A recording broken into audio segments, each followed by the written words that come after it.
Hello, my name is Robert Martin. I'm a graduate student at East Carolina University. Today, I'll be presenting Defeating Ransomware, so let's get started.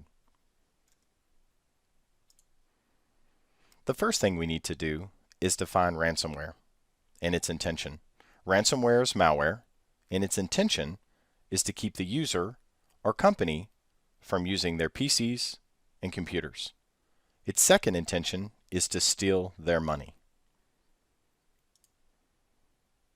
So how is ransomware identified? It's identified because it holds the user's or company's computers or files for ransom. But it's not limited to just that. It can also prevent Windows from accessing the internet. It can encrypt the PC's files. It can stop critical applications from running, and it can demand payment. So how does ransomware work? The first thing that ransomware does is it makes a claim that the user has done something illegal. And this comes in form of a pop-up. This pop-up claims that a fine must be paid to a legitimate police department or government agency. It works on their fear. So it scares the user into paying right away. Even if they do pay this fine to the police department or government agency, or what they think is a government agency or police department, there's no guarantee that paying this bill or fine will restore their files or decrypt their drive. So let me give you a couple of examples of ransomware. The first example is Crowdy, which is also called CryptoWall. So from the picture on the screen, this looks pretty legitimate. It's a fax report. It looks like a decent domain, fax-report.com. It's got a subject line. Everything is spelled correctly. It has a zip file attached, and it's got some really interesting details here. It's got the time and date. It's got a speed. It's got connection time. It even lets the user know that they're going to receive 6 pages. It even gets down to the detail of resolution. This type of ransomware affects businesses and home users alike. And it does come in a form of an email attachment. This could be a zip file. This could be a Word document. This can be an Excel spreadsheet. Those are just a few examples. A second example of ransomware is the fake blue screen of death. Now, as PC users, we hate to see these. This usually means something's wrong with our computer, and it's usually pretty fatal. So, from the picture on the screen, we see that there is a driver uploaded without canceling pending operation. Looks legitimate. Even scares the user to say the Windows health is critical and do not restart. And what it's prompting that user to do and scare them into doing is contacting a Microsoft technician. Now, this is not a Microsoft technician, but it makes it seem like they're legitimate. It gives an error. It says the registry failure of the operating system, and it even gives a registry code, a blue screen of error code, and an 800 number to give a quick call so that they can immediately rectify this situation and they won't lose any data. So fake blue screen of death uses a malicious piece of JavaScript code to lock the user's web browser and show that fake warning message. So it locks them in place and won't allow them to do anything. So let's take a look at a few ransomware attacks. So Lincolnshire County Council had 300 computers infected with ransomware. These belonged to their staff, and things that were exposed were medical records, addresses, and banking details. This was a result of a staff member that opened a suspect email attachment. The result was all 300 computers had to be shut down.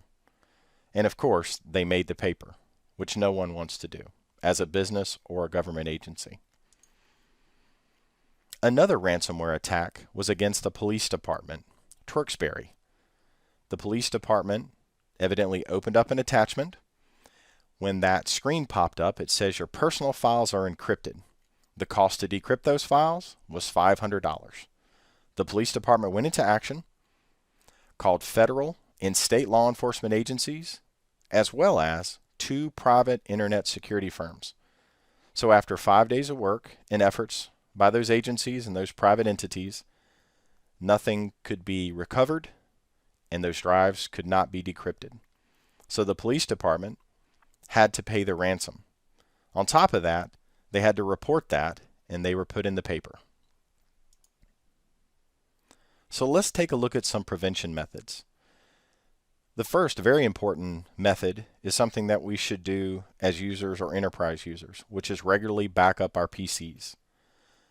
We generally back those up to an external drive or a location. The most important thing with ransomware is to conduct those backups to a location not accessible by that infected PC. That location could be a cloud service. It could be used Google or perhaps another service.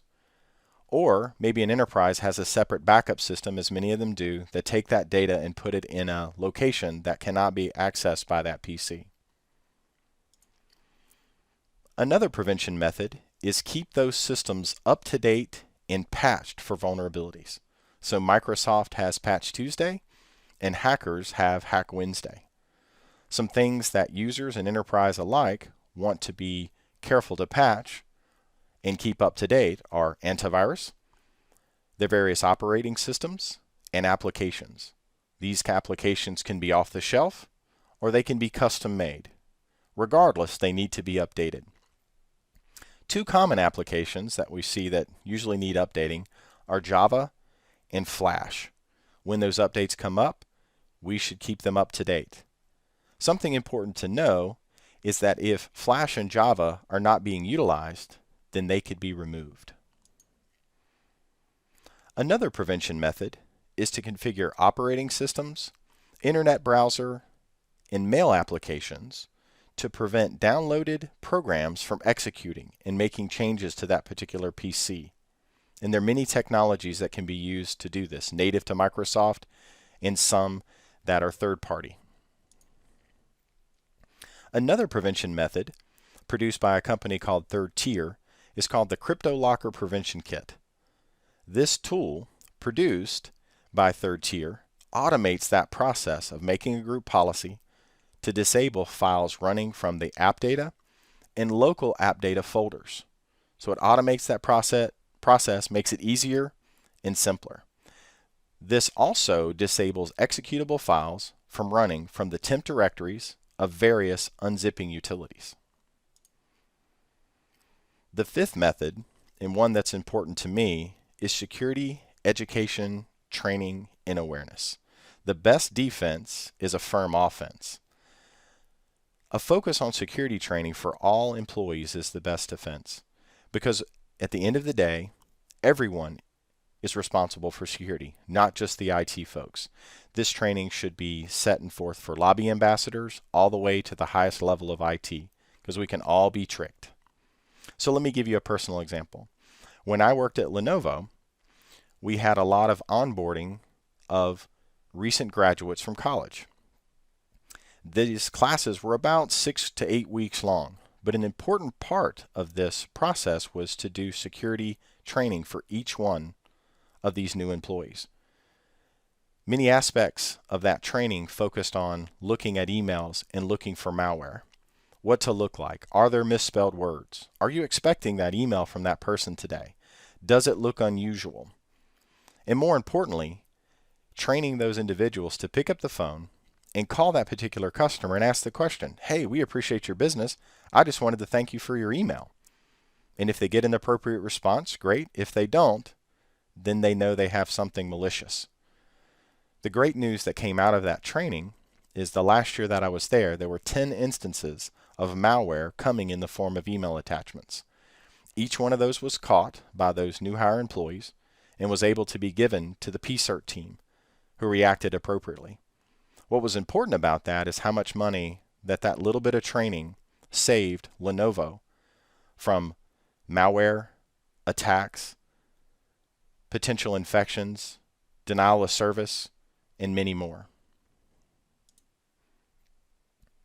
So where do we go from here with ransomware? You see in the news every day that more and more hacks are occurring, more and more people are losing data.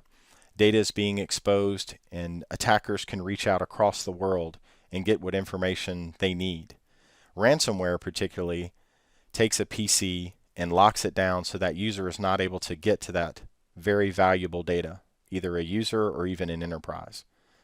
So predictions are that ransomware is going to continue to grow, and we must have effective tools and well-trained employees and users in order to prevent malware infections like ransomware.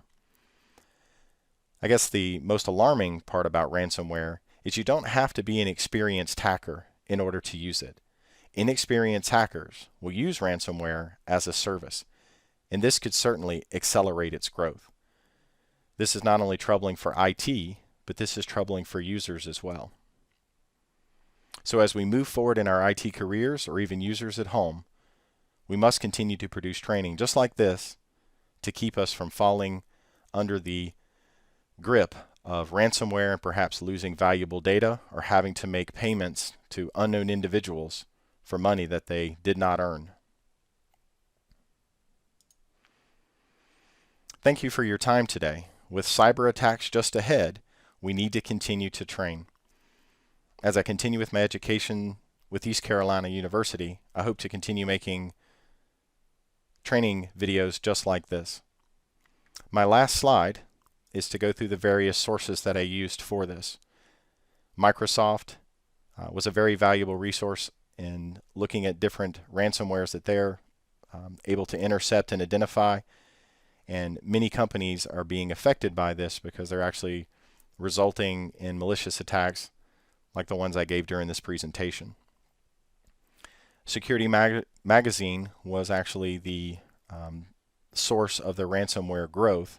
It showed that exponential growth in 2016. So, in conclusion, thank you for your time today. I appreciate your time, and have a good day.